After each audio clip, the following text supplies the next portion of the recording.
안녕하세요. 2023년 증시 및 산업 전망 진행을 맡은 유상훈입니다. 금일은 증시 전망을 준비했습니다.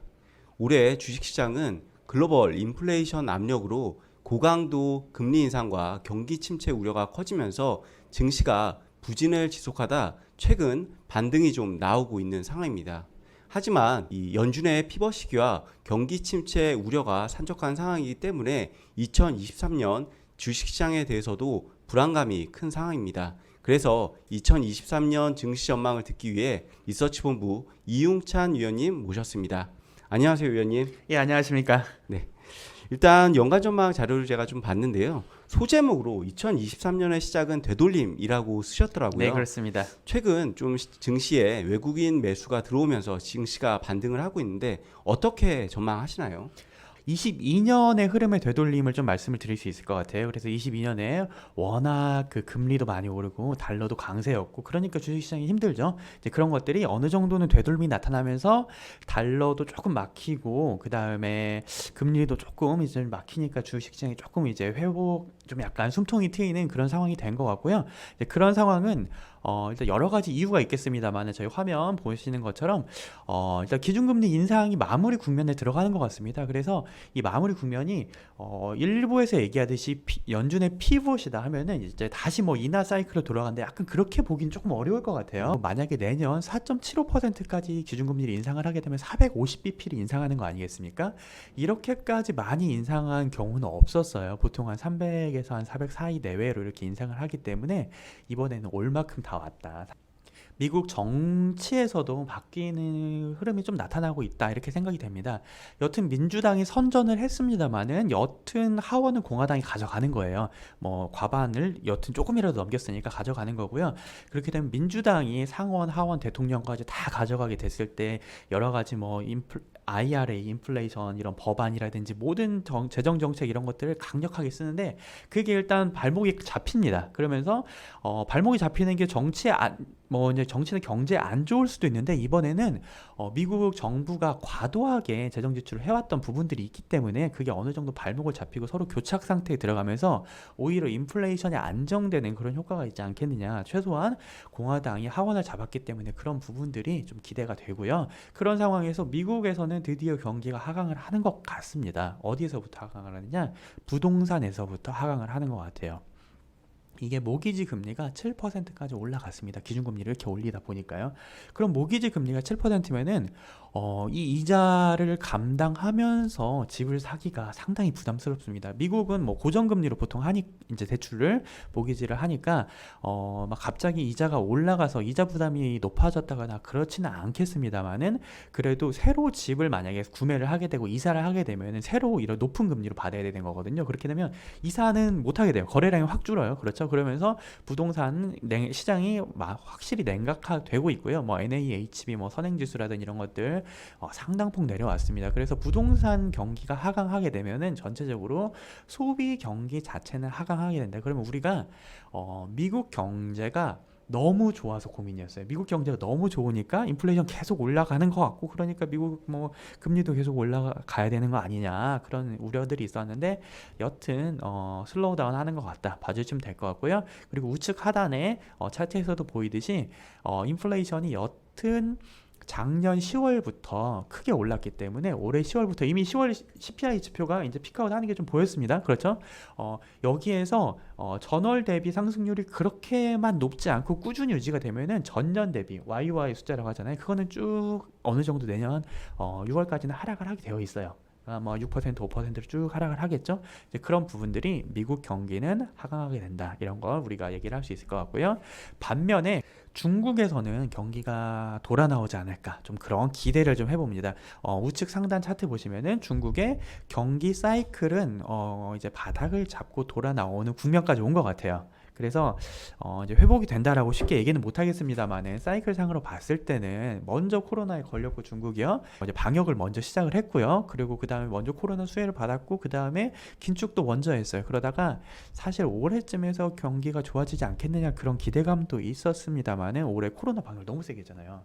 그래서 이걸 언제 푸느냐 과연 언제 풀까 했는데 아직은 풀고 있지 않습니다만 아마 뭐 내년 초쯤 풀어주지 않겠느냐 그런 여러 가지 시그널들이 보이니까요. 그래 내년 초에 좀 기대를 얘기를 해보고요.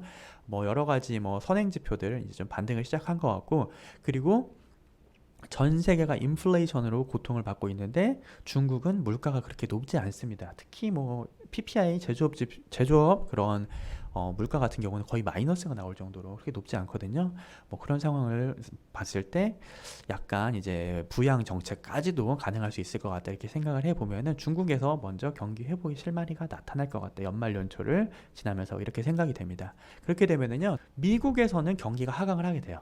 그리고 중국은 경기가 반등을 하게 되고요. 그런 상황에서 미국이 금리 인상을 인하는 아니지만 금리 인상을 멈췄습니다.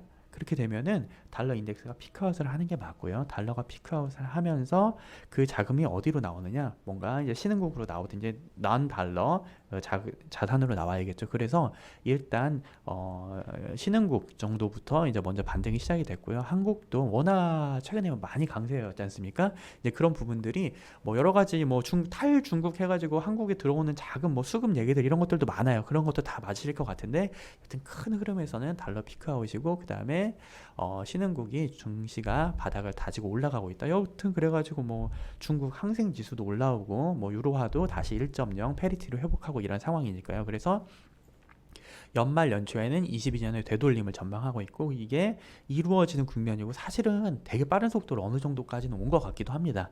뭐 그런 정도로 연말 연초의 증시를 말씀드릴 수 있을 것 같아요. 네. 일단 미국은 부동산 경기부터 좀 하락을 하면서 미국의 어떤 기준금리 인상은 좀 마무리 국면으로 들어간다. 네. 그리고 중국에서 아무래도 경기 회복의 실마리가 좀 나올 수 있지 않을까라는 전망을 하시는 거네요. 네, 그렇습니다. 좀 기대가 되고요. 그런 부분들이 달러의 피크아웃을 좀 이끌지 않았느냐, 좀 그렇게 생각을 하고 있습니다. 그렇다면 이 연말 연초 되돌림 이후의 증시는 어떤 방향으로 전망을 하시나요? 일단 연초 뭐 1분기까지 이렇게 뭐 여러 가지 이슈들이 막 1분기 정도까지는 이쪽 방향으로 갈 수 있지 않을까 생각을 해봐요. 폭은 많이 왔습니다만은 그래도 왜 그러냐면은 내년 3월에 정도 되면은 이제 중국에서 전인대가 이제 개최가 되면서, 그러면서 중국의 코로나 방역이 확인이 될 것 같고요. 미국도 FOMC가 2월, 3월 지나가면서 최종 금리 인상을 하고 여기서부터 금리 인상 안 하는 게 확인이 될 것 같거든요. 이제 여러 가지 부분들이 1분기까지는 강세를 좀 보이지 않을까, 되돌림을 보이지 않을까 이렇게 생각을 해보는데요. 그 다음에 계속 더 쭉쭉 뻗을 수 있을지, 이제 코스피 지수도 여기서 막 이제 막 2,600, 2,700 이상 쭉 갈 수 있을지 그게 고민이 될 겁니다.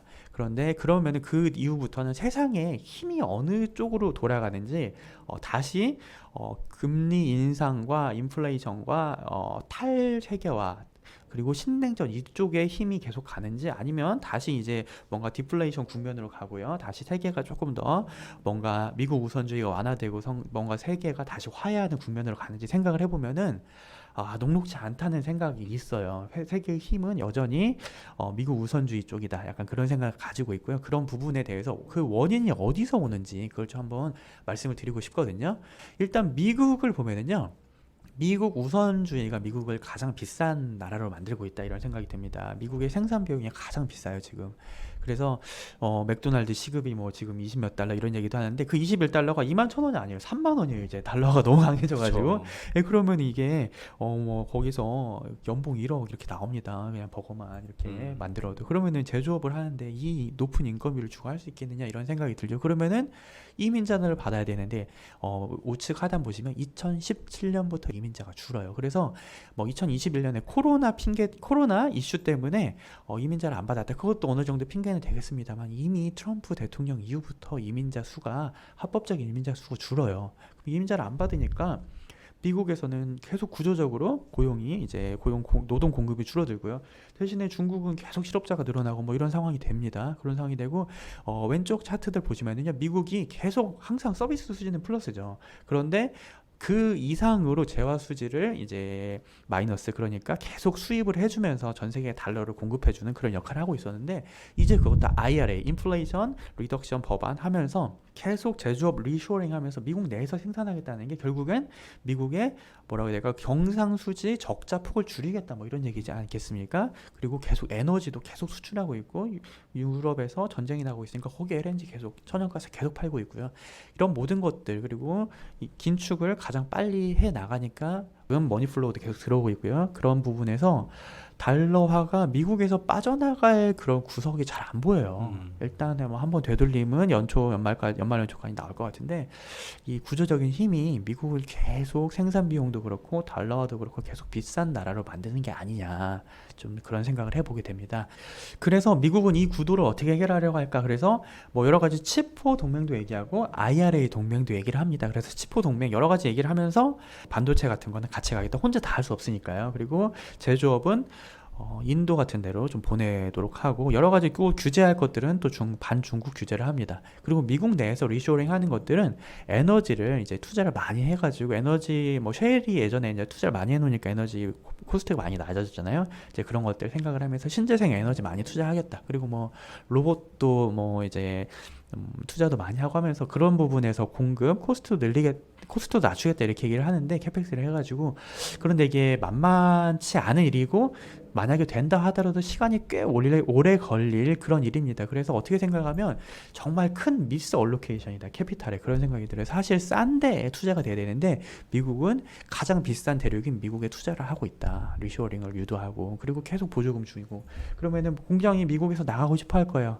한국에서 만들고 아시아에서 만들어서 미국에 수출하고 싶어 할 거예요. 하지만 그럴 수 없는 상황입니다. 보조금을 미국에 들어와야 보조금을 주고요. 중국에서 만들면 계속 뭔가 규제를 합니다. 그러니까 미국으로 리쇼어링이 될 수밖에 없는 구조고 비싸게 만들어야 돼요. 기업들도. 거기서 고민이 많을 겁니다. 왜 이런 상황이 계속 발생할까? 그리고 이런 상황이 뭔가 경제적으로 조금 불합리할 수도 있을 것 같은데 이게 계속 왜 이어질까 생각해 보면은 미국의 유권자들 특히 미국의 그 캐스팅 보트를 쥐고 있는 핵심 지역들이 이걸 원해요.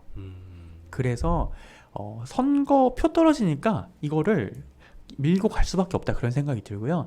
그리고 나서 미국 바이든 대통령이 후보가 돼가지고 많이 공부를 하고 온 거거든요. 그래서 미국의 IRA 정책을 보면은 다 리쇼어링 얘기하고 사실 바이든 대통령 되고 나서 이민자 그렇게 안 받잖아요. 아까도 차트 보셨으면. 그래서 트럼프 대통령과 바이든 대통령의 경제 최소한 리쇼어링에 대해서는 정책이 다른 게 없어요. 똑같아요. Make America Great Again하고 인플레이션 리덕션 법안하고 똑같아요. 다른 거 하나 있어요. 트럼프는 셰일 오일을 좀 더 지지를 하고 이제 바이든 대통령은 이제 신재생 에너지 쪽을 좀 더 지지한다. 그 에너지 원만 좀 다른 것 같고 미국 내에서 생산해야 된다. 그리고 미국에 오히려 보조금 줘야 되고 이런 것들은 IRA 법안이 훨씬 더 강력하죠. 그래서 계속 미국 내에서 제조업을 할 수밖에 없게 만들고요. 미국에서 누가 이기던 간에 이 미국 우선주의가 뒤집어지겠느냐라는 그런 생각이 들죠. 그러면 앞으로 계속 미국은 계속 이렇게 가겠구나 이런 생각이 듭니다. 그러면은 미국 내에서 인플레이션 압력이 낮아질까, 리쇼어링 압력이 낮아질까 보면은 뭐 경제 사이클적으로 한두 분기 되돌릴 수는 있어도 이게 쉽게 바뀔 테마는 아니다 이런 생각이 듭니다. 네. 아무래도 미국 경제나 전체적 이슈가 상당히 중요하기 때문에 네. 미국 우선주의에 대해서 상당히 자세하게 설명을 해주셨는데요. 그렇다면 미국 외에 뭐 일본, 유럽의 상황은 좀 어떻게 전망하시나요? 예, 계속 뭐 유럽과 일본에 대해서 좀 이어가겠습니다. 미국이 이렇게 우선주기를 하고 경기가 혼자 캐펙스하고 좋다 하더라도 다른 지역이 좋으면 그래도 유로화도 또 강세를 보일 거고 괜찮을 거예요. 혼자 달러만 혼자 가고 막 기업들이 막 유럽을 떠나서 미국으로 가고 그런 일은 별로 없을 것 같습니다만은 유럽이 그렇게 녹록지 않죠. 상황이 녹록지 않기 때문에 이제 유로화가 계속 약세로 가는 겁니다. 일단은 전쟁은 아마 내년에 조금 더 올해보다는 리스크가 많이 완화되고 만약 뭐 운이 좋으면 좀 어느 정도 화해 가능성도 있을 수도 있겠습니다만 우리가 그걸 점치긴 힘들지만 만약에 화해를 한다 하더라도 러시아 천연가스를 유럽이 계속 쓸 수 있겠느냐 하면 그거 쉽지 않다는 거죠. 그렇게 되려면은 러시아가 동유럽에 대한 그런 야심을 아예 없애야 돼요. 근데 그렇지 않을 것 같거든요. 계속 동유럽에 대한 그런 야심을 계속 보여줄 것 같고요. 그래서 왼쪽 차트 보시면은요.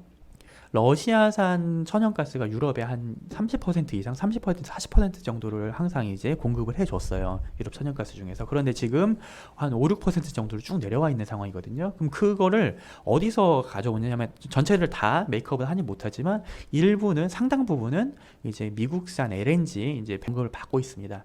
이렇게 생각을 해보면은 앞으로도 계속 러시아산 천연가스를 못 쓸 거다. 왜냐? 러시아에 계속 안보 위협은 이어질 거기 때문에 만약에 전 우크라이나 휴전을 한다 하더라도요. 그러면은 유럽은 에너지 독립을 해야 되고 그 에너지 독립이라는 게 결국은 미국산 LNG 갖다 쓰는 겁니다. 그래서 미국산 LNG 비중이 계속 높아질 거고요. 그거는 유럽의 제조업 코스트 그러니까 비용의 부담, 비용이 올라가는 부담을 얘기를 하고요. 또 유럽의 에너지가 미국에 종송됐다는 얘기예요. 그래서 또 미국 좋은 일이 될 것 같고요. 유럽은 좀 계속 코스트 이런 부분에서 어려워질 것 같다 이런 생각을 해봅니다. 유럽이 이런 어려움들이 있는데 유럽의 어려움을 정치에서 좀 풀어준다고 하면은 좀 뭔가 좀 미래가 보이겠죠. 그런데 EU 시스템이라는 것 자체가 문제 해결을 리더십을 잘 못 보여주고 있어요. 그래서 계속 미봉책으로 덮고만 있고 맞춤 정책을 해내지 못하고 있어요. 그래서 문제가 해결이 안 됩니다. 약간 프랑스와 독일이 만나서 대충 미봉책을 하는 정도로 문제가 해결되고 있기 때문에 근본적으로 문제가 해결이 안 되는 상황에서 전쟁이 끝나고 나면은 분명 EU는 유로화는 한 번 더 이제 바닥을 잡고 올라가고 뭐 되돌림이 있겠습니다만은 EU가 문제를 해결하기는 장기적으로 쉽지 않을 것 같다. 뭐 그런 생각은 좀 들죠. 뭐 유럽은 얘기는 이 정도 마치도록 하고요. 일본으로 좀 넘어가 보면은요. 일본은 뭐 YCC에 대한 공격이 계속 있었습니다만 여전히 금리를 따라 올리지 않고 여튼 이번은 넘긴 것 같아요. 금리 인상하지 않고요. 넘겼는데 일본의 정부 부채의 부담이 너무 큽니다. 그래서 금리를 올리자니 상당히 부담되고요. 왼쪽 하단 보시면은 정부 지출 중에서 이자 부담이 한 8% 돼요. 근데 여기서 이 제로 금리 상황에서도 이자 부담 8% 정도 되거든요. 그래서 금리가 계속 올라가면은 GDP 정부 버젯에서 정부 지출에서 이자 부담이 계속 올라가기 때문에 이렇게 만만치가 않은 상황이라고 생각을 하고요. 그 다음에 우측 하단 보시면 인플레이션도 대단히 낮은 상황이거든요. 그래서 만약에 금리 인상을 하지 않고 버틴다. 그러면은 이제 다시 그 대신에 N 약세로 전 세계는 이제 대응을 하겠죠. 그래가지고 금리 인상을 할 것 같으니까 처음에는 YCC를 이제 공격을 했어요. 일드 커브 컨트롤 공격하다가 그러다 총재가 금리 인상 안 할 거를 정말 이제 강경하게 얘기를 해주니까 그러면 N을 약세로 보내야지 그러면서 N이 약세로 쭉 갑니다. 그러니까 N 약세로 가는 거는 일본 은행에서도 그 방향을 막을 수가 없어요. 대신에 그 속도만 조금씩 조절한다고 시장에 들어와서 개입하고 약간 막고 또 막고 하지만 그걸 어떻게 강세로 돌리겠습니까? 그러다가 이번에 미국에서 더 이상 금리 올리지 않겠다 얘기를 해주면서 달러가 약세로 도니까 그러니까 이제 150엔까지 갔다가 환율이 되돌리게 된 거죠. 그런 상황에서 일본의 인플레이션은 거의 마이너스 수준에서 CPI 3%까지 올라왔습니다. 수입 물가가 거의 50%까지 올라왔어요. 전년 대비. 이렇게 많이 올라온 상황이기 때문에 일단은 디플레이션 국면은 3%까지 올라왔다 정상화됐다 이렇게 얘기할 수는 있겠습니다만은 다음번에 만약에 또 이런 상황이 됐을 때 인플레이션이 3%까지 올라왔을 때 여기에서 더 약세로 가는 거를 더 물가가 올라가는 거 엔화가 더 약세로 가는 걸 방치할 수 있겠느냐 여기에 대해서는 고민이 좀 있을 것 같아요. 그래서 일본도 녹록지 않은 상황이고 일본의 정책도 좀 뭔가 좀 방향을 보여줘야 될 것 같아요. 일단 이번은 넘겼습니다. 뭐 이렇게 생각해 주시면 될 것 같아요. 그러면 2023년 1분기, 2분기 이후에 주목해야 할 글로벌 매크로 이슈들이 좀 어떤 것들이 있고 만약에 그런 이슈들이 시장에 어떤 영향을 줄 것으로 좀 전망을 하시나요? 네. 제가 말씀드린 이런 힘들이 어떤 방향으로 어떻게 내년 하반기에 그 이후에도 어떻게 그 세상에 어떻게 적용될지 좀 이거에 대해 좀 말씀을 드려보고 싶은데요. 일단 전 세계가 경제가 계속 불락화가 되면서 경제가 서로 멀어지니까 어느 쪽 경제가 좋아진다고 해서 다른 쪽 경제가 좋아지고 약간 이런 그런 뭔가 코릴레이션이라고 해야 될까요? 그런 부분이 계속 약해진다 이런 생각이 들어요. 그래가지고 지금 왼쪽 차트 보시면은 미국과 중국이 계속 경제가 멀어지지 않습니까? 그건 우리가 다 알고 있죠, 사실. 그렇게 되니까 미국이 경제가 좋아진다고 해서 중국이 경제가 수출 경제가 바로 좋아진다. 그 강도가 물론 그렇겠습니다만 그 강도가 점점 약해진다 이런 생각이 들어요. 그게 이미 무역에서도 나타나고 있고요. 그래서 미국이 경제가 좋아진다고 바로 중국에 오더가 들어가지 않습니다. 최소한 리쇼어링을 한 기업들에게 먼저 오더가 들어가겠죠. 그러면서 점점 미국 경제가 좋아진다고 해서 중국 경제가 좋아지는 그런 강도는 점점 약해진다. 이렇게 봐주시면 될 것 같아요. 미국 경제가 그렇게까지 나쁜가 하면 일단 미국 경제는 내년에 슬로우 다운 할 겁니다.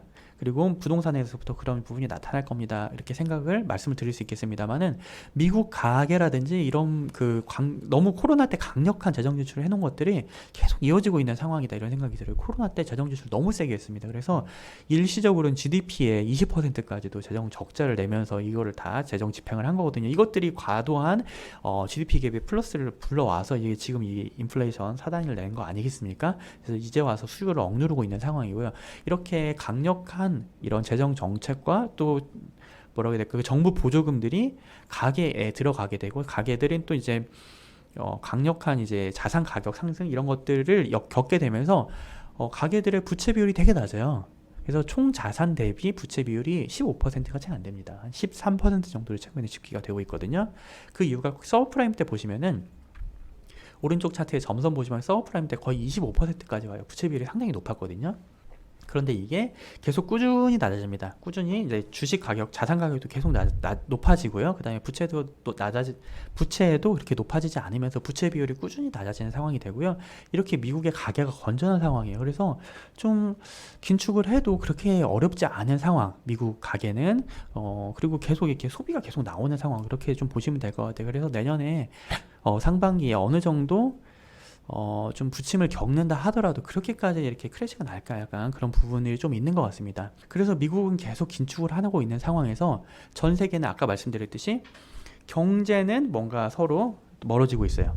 경제의 그 코릴레이션 점점 약해지고 있어요. 그런데 금융은 아시겠지만 5년 전, 10년 전보다 점점 더 붙어 있습니다. 그래서 미국이 금리를 올리는데 안 따라 올리면은 이 커런시가 이제 역세로 가는 거를 이걸 막을 수가 없어요. 그러니까 미국이 기준금리 올리니까 다 따라 올린 거 아니겠습니까? 그러니까 이게 따라 올릴 수 없는 펀더멘탈인데 따라 올리니까 뭔가 그 선진국들이 상당히 어려움을 겪고 뭐 영국이라든지 지금 호주라든지 어려움을 겪는 걸 다 보고 계셨지 않습니까? 그래서 신흥국은 더해요.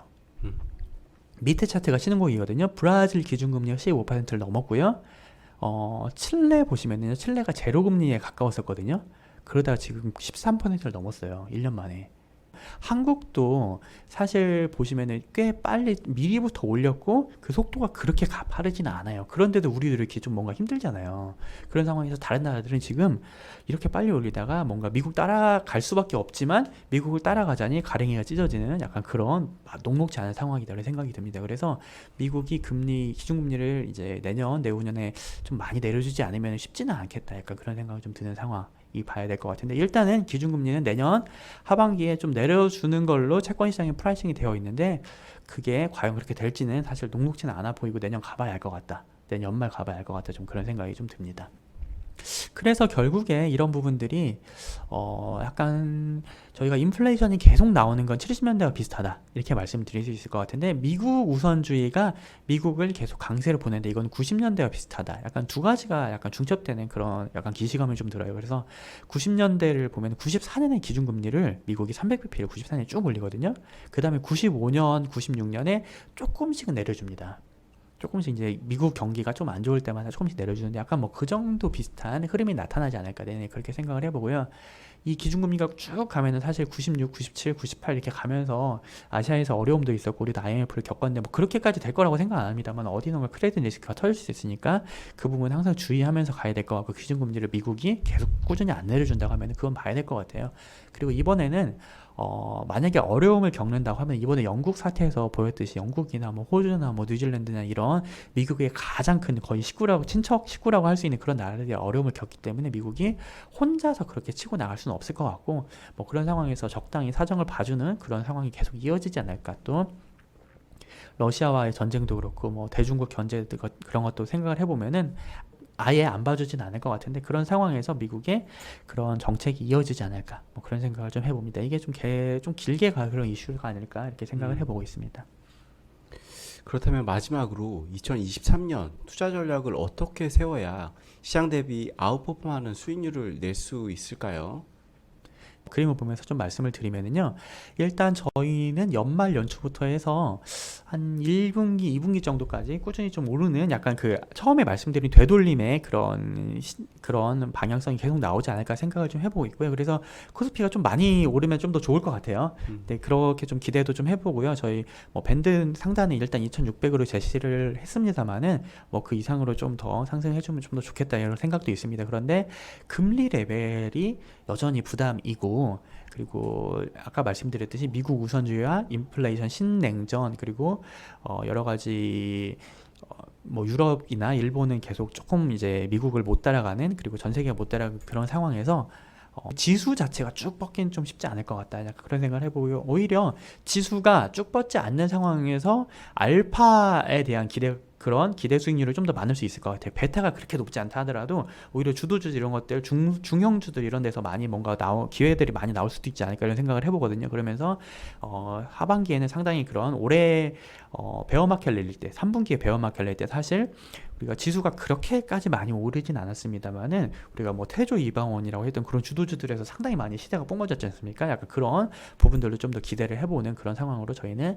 이렇게 내년을 증시를 좀 전망을 해보고 있습니다. 보통 전년에 지수가 쉬면은 그 다음에 많이 보통 회복을 해요. 그런데 그러려면은 일단 연준이 도와줘야 되고요. 금리 레벨이 낮아야 되거든요. 금리 레벨이 낮으려면 인플레이션이 잡혀야 되고, 그런데 인플레이션 물론 피크아웃을 해서 내려가겠습니다만은 여러 가지 이유들이 그 인플레이션의 발목을 그렇게 쉽게 놔주지 않는다라고 생각을 해보면은 지수가 반등한다 하더라도 그 폭이 막 드라마틱하게 그렇게 우리 막 시원하게 올라갈 것 같지는 않다. 그거는 기대감을 좀 내려놓으셔야 된다. 언제 갈 것 같냐면은 금리가 내려가야 돼요. 지금도 보면은 뭐 한국전력 채권 한전채 뭐 6% 7% 이게 나오잖아요. 그러면은 주식이 그거 이기기가 쉽지 않습니다. 걔네 금리가 먼저 내려오고 난 다음에 지수는 세게 간다. 그런 생각을 말씀을 좀 드릴 수 있을 것 같고요. 그렇다고 해서 막 코스피가 망할 것 같으냐면 그렇진 않고 이미 뭐 반등도 나오고 있고, 이미 경제가 안 좋다 이런 부분은 이미 많이 프라이싱이 된 것 같아요. 그래서 왼쪽 상단 보시면은 2022년, 2023년 코스피 영업이익이거든요. 이미 많이 내려왔어요. 2023년 이익에 대해서 많이 감익이 됐고요. 2024년에 어느 정도 회복이 된다고 하면은 24년부터는 또 증액이 될 겁니다. 그거는 사실 우리가 가봐야 알 것 같아요. 특히 반도체가 좀 회복이 되어야 알 것 같은데, 여튼 24년에 증액이고 23년은 많이 이미 감익이 되어 있다 하면은 그래도 어느 정도까지 온 건 아니겠느냐 이런 생각이 듭니다. 그런데 우측 밸류에이션 차트 보시면은 코스피는 11배예요. PER 선행으로. 그러면은 싼 건 아닙니다. 지수는 싼 건 아니에요. 그래서 감익은 많이 왔대, 싼 밸류에이션 아니다. 그러면 여기서부터는 지수가 세게 간다, 밑으로 뭐 크게 막 와장창 할 건 아니겠습니다. 또 세게 간다고 얘기하기도 좀 쉽지 않은 그런 뭐 박스권이 아니겠느냐, 좀 재미없는 얘기지만 좀 그런 말씀을 드릴 수 있을 것 같고요.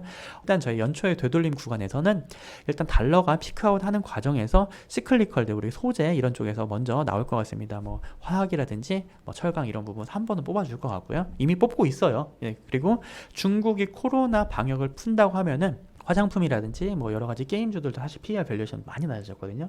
이런 부분에서 첫 번째 수혜가 나오지 않을까 그렇게 생각을 해봅니다. 지수가 조금 더 가려면은 반도체가 가야 돼요. 대형주 반도체가 가야 되는데 반도체가 갈 수 있을까요? 하면은 그거는 내년 상반기에 여러 가지 논란이 있을 거라는 생각이 듭니다. 그래서 2016년 사이클을 약간 좀 다시 생각해 보게 하는데요. 2017년에 반도체 사이클이 진짜 좋았거든요. 근데 2016년은 안 좋았어요. 근데 2017년에 증익이니까 2016년 2월부터 해가지고 계속 하이닉스부터 반등을 하려고 하는 거죠. 결국에 2016년 5월, 6월부터 반등이 쭉 치고 나왔거든요. 그런데 이익이 확실히 돌아선 거는 2016년 4분기부터. 2016년 4분기 실적은 2017년 초에 확인입니다. 그렇죠? 근데 그때 가서야 우리가 확인이 됐습니다만 주가는 반년 이상 먼저 올라갔어요. 그리고 2017년, 2018년에 정말 말도 안 되는 최고의 이익을 뽑아냈었습니다. 반도체는. 이제 그런 사이클이 다시 나오겠느냐 해보면은 그렇게까지 강세는 아니겠지만 2023년 연말부터 24년을 넘어갈 때부터 반도체에서 뭔가 회복은 있을 거라는 생각이 들거든요. 최소한 빅테크들이 다시 이제 리오더 하고요. 그런 부분을 생각해 보면 어느 정도 기대감 때문에 반등은 나올 수 있을 것 같다, 그런 생각이 들고, 그만큼 사이클이 괜찮을까, 그거는 이제 자신은 없고 그때 가봐야 알 것 같다, 그런 생각이 듭니다. 그래서 어느 정도 밸류에이션이 거의 하단 정도 내려왔기 때문에 다시 어느 정도 회복될 수 있는 룸은 있을 것 같고요. 아마 여기에서 상당히 뭔가 좀 논란이 있지 않을까, 이게 뭔가 반등 시도도 있지 않을까 이렇게 좀 생각을 해봅니다. 네, 지금까지 2023년 증시 전망에 대해서 말씀을 드렸습니다. 글로벌 매크로 이슈와 분기별로 자세하게 전망과 투자 전략을 말씀해 주신 이웅찬 위원님 너무 감사드립니다. 네, 감사합니다. 네, 저는 다음 시간에 다른 섹터로 찾아뵙도록 하겠습니다. 지금까지 시청해 주셔서 감사합니다. 감사합니다.